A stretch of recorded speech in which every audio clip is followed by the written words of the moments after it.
Ino Jospin Loemba anaweka mpira cross ndani huku unakataliwa mara mbili na Baka pamoja na Mwamnyeto. Tayari haijaondoka. Bundi anaendelea kulia msibani.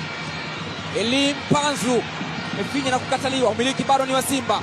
Chama kwa Eli Mpanzu anaunyanyua. Chama!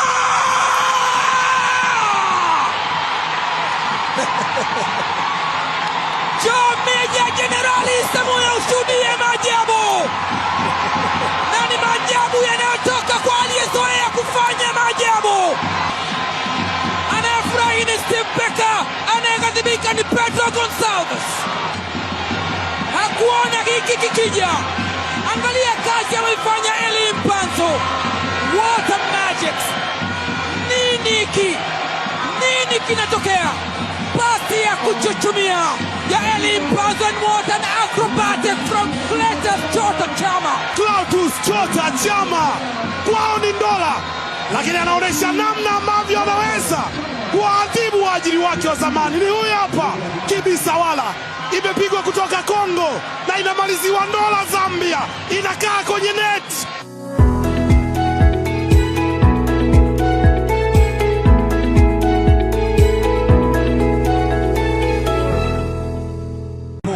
Zengeli checks his time here. Trying to lift that ball into the penalty box. It's going away to Kabuya. And there goes the goal!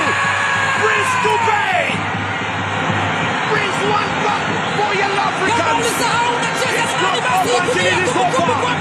Prince Dube in the left to play themselves, giving away the opportunity for Young Africans. That goal may bring them back in this. Ambalo linampa matumaini Pedro Gonçalves.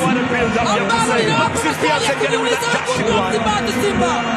Angalia krosi, angalia ufundi wa Maxim Pia Nzengeli. Makosa wakayafanya Simba, akayafanya Ismail Toure. Aliyeshika fimbo na kuchapa alikuwa ni Prince Dube. Mpumelelo 50-50. Tanja Kasali alifika, lakini alikuwa ni mwamba Prince kutoka Bulawayo. Shomari Kapombe amelamba tope.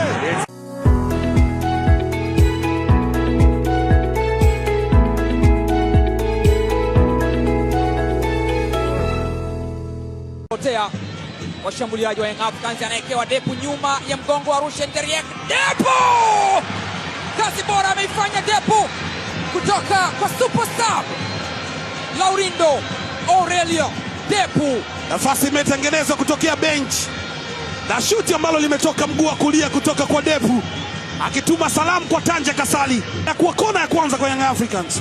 Toka kona ndani ukigonga kichwa, lakini imerejea tena kwa mpigaji wa kona Alan Okello. Okello na kona nzuri ndani huku inakataliwa, inatolewa nje, inazaliwa kona nyingine. Awekwa kona tena ndani, anatoka Kasali, wanaocheza pamoja na walinzi wake wanaondosha hatari. Wamefagia lakini bado taka zingali kwenye kibaraza cha Simba. Pacoma anaweka cross, and what a goal from the captain himself, Bakari Nondo Mwamnyeto.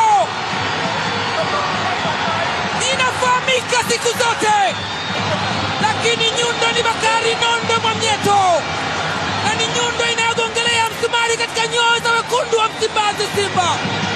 Ilifanyika partial clearance, akaekewa tena Pako Msuswa, ikawekwa cross, akaicheza Kasali, lakini aliiweka kwenye miguu ya Bakari Mwamnyeto ambaye hajafanya makosa. Rebound ya mpira ambao ulichezwa na Tanja Kasali baada ya kichwa kwenda hewani. Prince Mpumelelo Dube ni kama alikuwa anadai change hivi, akautema.